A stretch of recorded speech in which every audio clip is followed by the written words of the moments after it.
Salut tout le monde et bienvenue à nouveau.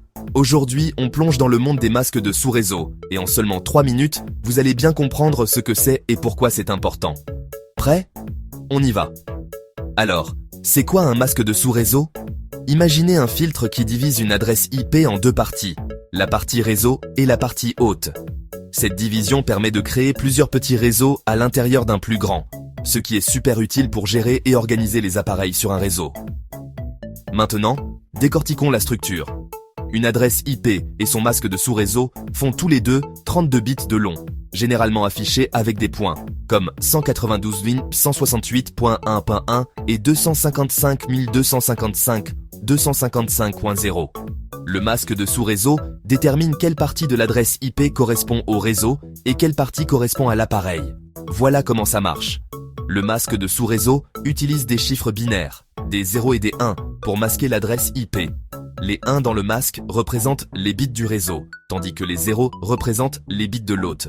Par exemple, dans le masque 255.255.255.0, les 24 premiers bits sont des 1, indiquant la partie réseau, et les 8 derniers bits sont des 0, indiquant la partie hôte.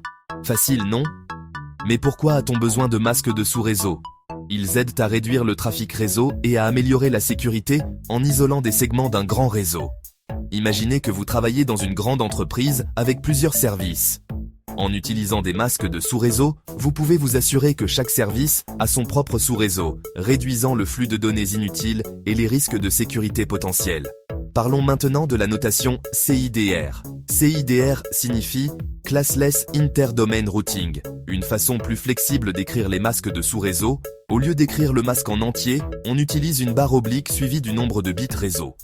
Donc, 255.255.255.0 devient 24. C'est un raccourci très utilisé qui simplifie la vie des administrateurs réseau. Bon, on récapitule rapidement.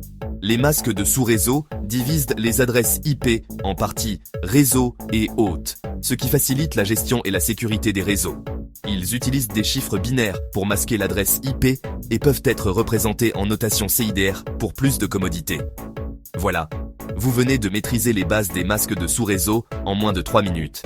Si vous avez trouvé ça utile, n'oubliez pas de liker, de vous abonner et d'activer la cloche pour plus d'astuces et de tutoriels tech. Merci d'avoir regardé et à la prochaine.